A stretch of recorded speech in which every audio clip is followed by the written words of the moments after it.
welcome back to Dawn of the Zeds. We are about to start turn number 11. So to find out what event is going to take place right now.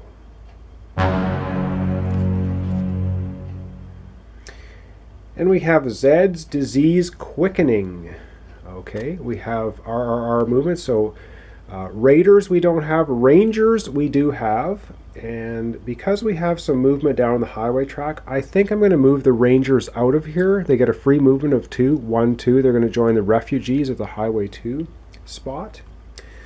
And so that's Raiders. Rangers moved. We have refugees movement of 1. So these refugees are going to move to the number 1 highway spot. They're heading towards the town center.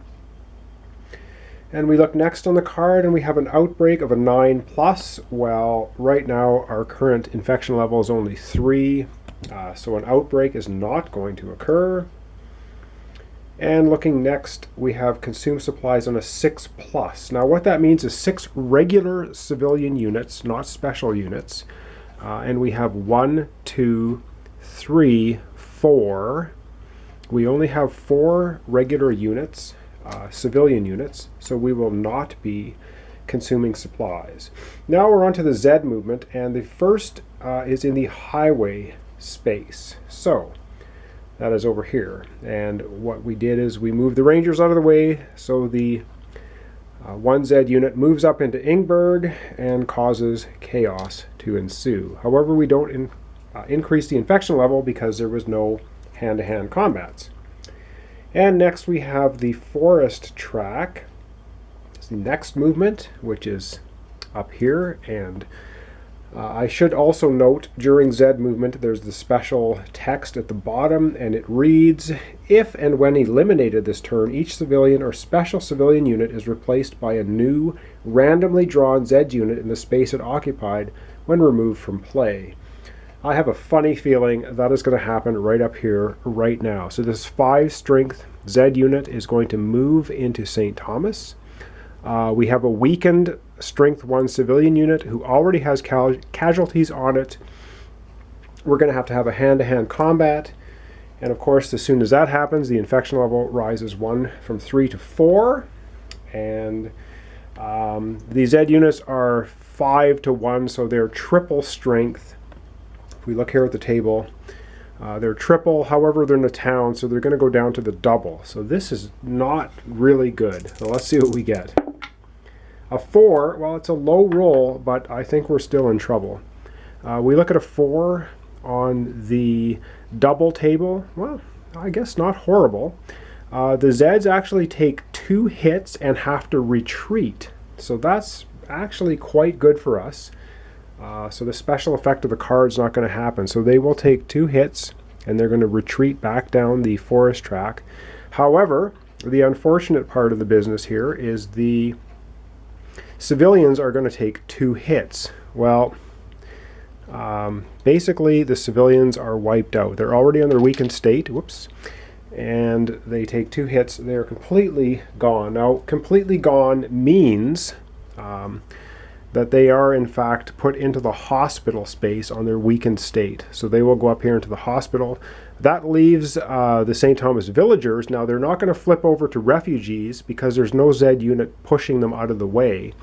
However, they will remain in St. Thomas in that state for now. Whew, okay. We dodged what I thought was going to be pretty ugly. Although I think the special text on the, now I'm not sure how to interpret this, but I will interpret it this way.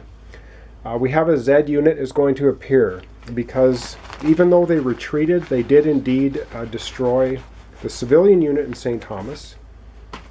So I'm going to rule it this way, and maybe this is incorrect. I'm going to say the civilians turn into refugees and will retreat to the farm because this St. Thomas has been overrun. It will get a chaos marker now, and the reason is because the Z unit I just pulled out is a strength 4, randomly out of the bag, and they appear, they're basically, the civilian units have been overrun, infected, and turned into Z units at St. Thomas. I can correct this later if that is incorrect. If the civilians in the villagers, sorry, should have stayed here and been eaten by the Zed units. My ruling is, though, because they were actually defeated and a Zed unit appeared here, I'm going to say the refugees actually take off. Anyway, we'll see what happens. That's how I'm ruling it right now. Now, for the rest of the card, I believe all of that has happened, and now we are into 4 actions.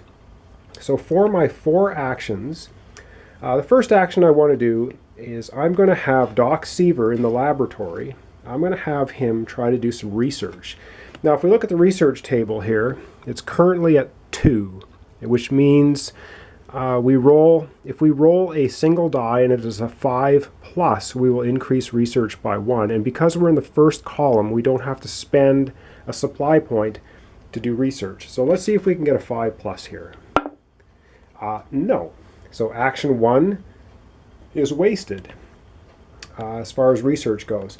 Now what I wanted to do with action 2 is I wanted to move the sheriff down, well, I'm not sure. I think the sheriff, okay, action 2, I'm going to move the Green Diamond security guard over to Dr. Mertus's office. So we will get rid of this chaos marker. That's pretty risky because this is 7 strength Zed and they will possibly move here, but I want to move the sheriff down here eventually to arrest Dr. Mertus, or maybe we'll use the Green Diamond if they survive. However, my second action, I actually want to move Pickles 1, 2, 3, 4 down to the security guard post. The reason I want to do that is because, sorry, that's the third action. The reason I want to do that is because Pickles has a good scrounge ability, and I'm going to be needing ammunition soon because I have a funny feeling I'm going to be shooting a lot of things. So the first action was a failed research action. The second action was the Green Diamond security guard is moving here. Third action, Pickles moving to the security guard post. And I think what I'm going to do for my fourth action is I'm actually going to have Pickles do a search in the security guard post. And that is going to net us possibly some ammunition. So Pickles gets 2 dice to search, and he gets a 6 and a 5. So obviously we will pick the 6. And if we look at a security guard post, I'll just put this up quickly. If you look at the security guard post, mine and security guard post, we end up getting 2 ammunition. So we will increase our ammunition by 2. That concludes turn 11. And then join me next time for turn 12.